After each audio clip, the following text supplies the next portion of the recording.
enseigne-nous à bien compter nos jours, afin que nous appliquions notre cœur à la sagesse.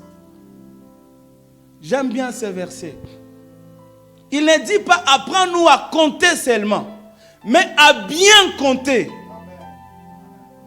À bien compter nos jours pour que nous appliquions notre cœur à la sagesse. La Bible me dit, je ne sais pas si elle dit aussi la tienne, que la crainte de Dieu est le commencement de sagesse. Amen. Donc ce verset est en train de nous dire, afin qu'on applique notre cœur à ta crainte. Amen.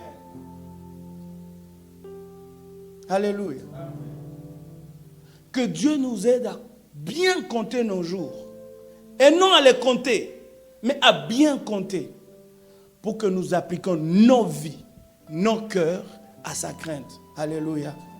Amen. J'espère que je parle à quelqu'un. Amen. Le dimanche passé, nous avions parlé d'un thème que je n'avais même pas intitulé et on est plongé dedans. On est parti comme ça. Je parlais de beaucoup de choses. Je parlais de l'homme que Dieu a créé. Que Dieu a créé à son image. Alléluia. J'ai aussi dit que Dieu nous a créés à sa ressemblance. J'ai expliqué là-dessus. J'ai aussi dit que lorsque Dieu créait l'homme, avant que l'homme n'existe, il nous a présenté le travail que cet homme viendrait faire. Vous vous souvenez? C'est ce que j'ai dit. Et aujourd'hui, on va ajouter un peu là-dessus.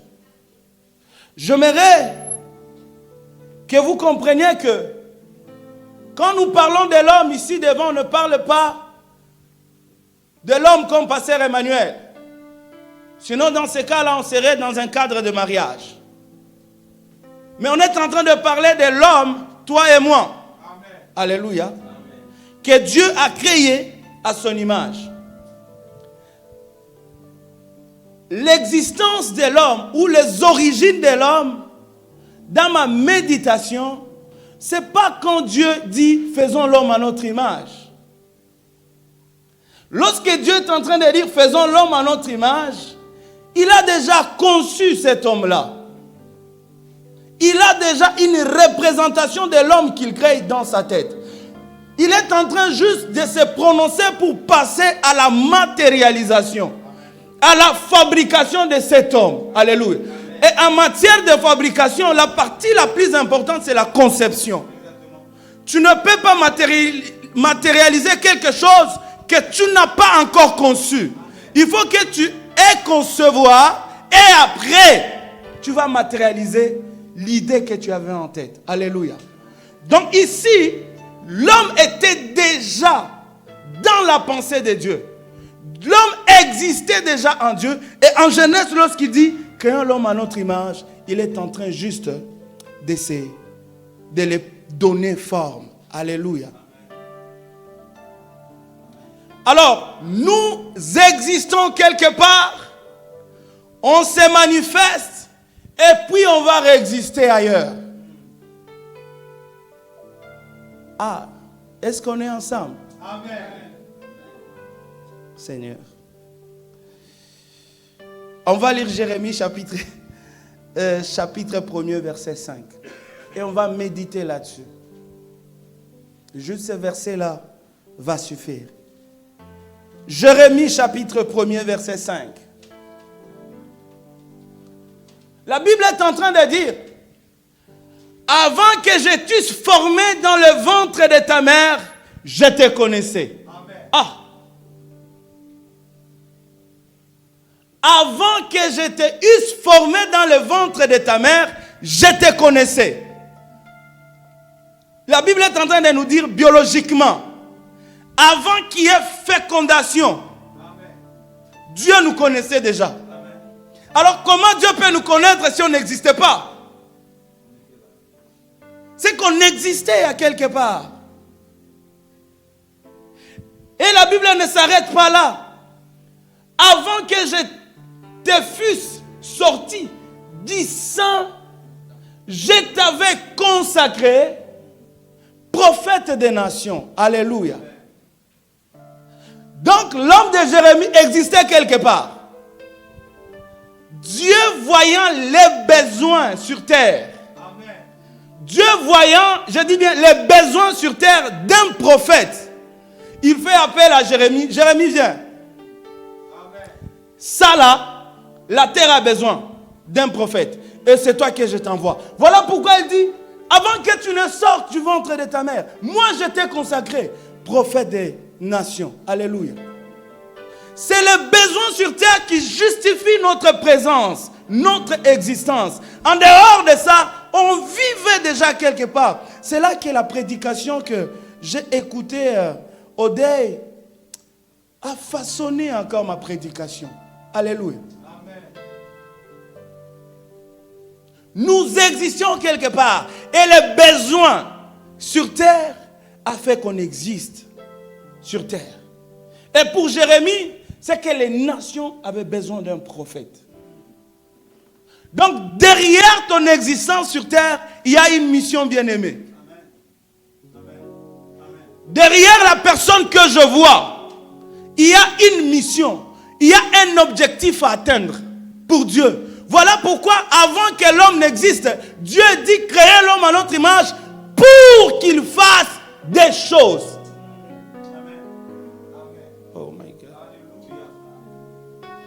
Créons l'homme à notre image pour qu'il fasse A, B, C. Donc l'homme qu'il est en train de venir, il y a déjà une mission bien précise pour cet homme-là. Alors si tu penses que tu as existé juste par les désirs de tes parents, bien-aimé, tu as besoin de retrouver la voie. Tu as besoin de retrouver la voie. Parce que ton existence sur terre, ce n'est pas seulement les désirs de tes parents. C'est parce qu'un Dieu t'a appelé à quelque part et t'a assigné une mission. Et voilà pourquoi tu es au monde.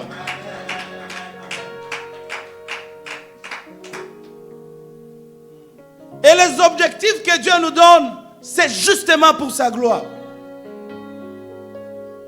C'est pour la gloire de celui qui nous a envoyés. Mais nous nous concentrons à tout, mais sauf à vouloir connaître c'est quoi vraiment notre mission. Et il y en a parmi nous qui connaissent très bien leur mission. Ils les savent très bien. Mais je ne sais pas par quoi ou pourquoi ils n'y arrivent pas. Et certains disent, non, c'est difficile. Ce n'est pas pour moi. Et pendant que je dis ça, je suis en train de voir Moïse. Dieu lui dit, je t'envoie. Moïse dit, ah si c'est pour ça, trouve-toi quelqu'un d'autre. Il ignorait tout simplement que son existence, c'est pour cela. Et Dieu, sachant cela, il dit, mais Moïse, de quoi est-ce que tu as besoin, mon frère? C'est ta mission. C'est pour cela que tu existes. Dieu est parti jusqu'à amener Aaron près de lui, justement pour le combler. Même Moïse était capable d'accomplir cette mission seul. Amen. Alléluia. Amen. Moïse était capable.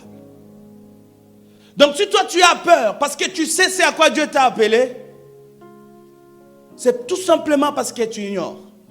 Dieu a mis en toi le potentiel pour exécuter cette mission-là.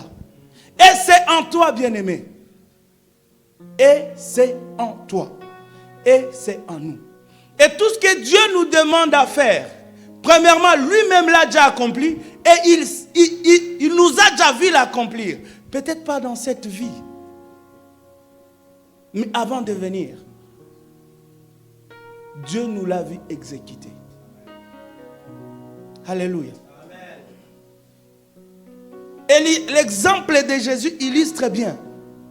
Vous savez, lorsque Jésus vient faire l'œuvre de la croix, c'est juste à la manière charnelle, à la manière physique. Mais en soi, cette œuvre était déjà accomplie il y a longtemps, la Bible elle dit. La Bible le dit. C'est dans 1 Pierre.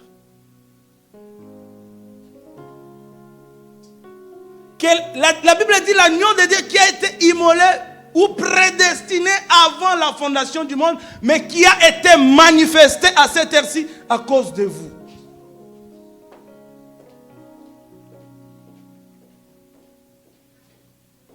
Et j'ai aimé le mot utilisé. Manifester. Manifester. Donc quand on se manifeste, ce n'est pas dire qu'on apparaît tout simplement. Non. On existait déjà, mais on ne nous voyait pas. On vient juste, on se manifeste. Alléluia. Et Jésus s'est manifesté pour cette mission-là. Toi et moi, nous sommes manifestés, ou nous nous manifestons sur terre pour des missions. Donc, chaque personne ici, moi je vois, donc il y a une mission pour chacun de nous en ces lieux. Il y a une mission pour chaque personne en ces lieux. Et j'aimerais te dire, comme je l'avais dit le dimanche passé, tu es la seule à faire cela. Tu es la seule à l'accomplir. Jésus dans sa chair, il va à Gethsémane, il dit, mais Seigneur, éloigne de moi cette coupe. Mais Dieu, comme a dit devant Moïse, il dit, mais comment est-ce que je peux t'éloigner de ça? C'est pour ça que tu es là. Alléluia. Pour le salut, il a fallu Jésus. C'est Jésus et personne d'autre. Pour délivrer les enfants d'Israël de l'Égypte vers Canaan, il fallait Moïse et personne d'autre. Pour délivrer Israël des Philistins, il fallait Samson et personne d'autre. Amen. Donc quand je vois mon frère Giovanni, je lui dis, mon frère, ce que tu es appelé à faire, c'est toi et personne d'autre. Donc quand tu manques à appel, tu retardes le plan de Dieu. Alléluia. Et la vie passe vite. Et la vie passe vite. Cherchons à connaître ce pourquoi nous existons sur terre. Cherchons à connaître ce pourquoi nous sommes sur terre. C'est important. Et notre salut en dépend. Notre salut en dépend. Alléluia. L'homme de Dieu a dit, on passe du temps à se préoccuper de notre apparence, de la chair, des projets. Mais peu de temps à savoir c'est pourquoi nous sommes sur terre. J'aimerais que Boanerges saisisse cette opportunité. Amen. Pour que nous comprenions pourquoi nous existons ici à Sherbrooke. Et que chacun de nous comprenne pourquoi il existe dans ce monde. Pour qu'ensemble nous puissions converger nos efforts et ramener plus des âmes au Seigneur. Alléluia. Alléluia. Es-tu à l'œuvre? Es-tu au courant de ce à quoi Dieu t'a appelé? Est-ce que tu le sais? Est-ce que tu cherches à le connaître, mon frère? Est-ce que tu cherches à le connaître, ma soeur? Sinon, tu vas réussir dans ce monde. Tu vas avoir tout ce que tu as besoin, mais perdre l'essentiel.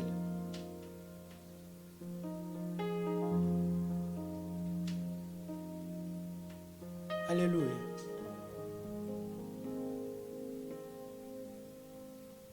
Mon peuple périt faute de connaissance, dit Josué, Osée. Mais nous n'allons pas être des ignorants. Cette église ne sera pas une église des ignorants. Nous allons chercher à connaître la volonté ou les volontés de Dieu sur chacun de nous. Et nous allons nous soumettre à l'accomplir. Parce que c'est ce que Moïse nous dit. Apprends-nous à bien compter nos jours pour que nous appliquions nos cœurs à la sagesse. Alléluia. Dieu me met à cœur compris. Compris vraiment avec cœur. Pour qu'on puisse retrouver les chemins. Quand je parle du chemin, je parle de la mission. Je parle de ce à quoi Dieu nous a appelés. Alléluia. Alléluia. Nous allons prier. Si tu penses te tenir debout, c'est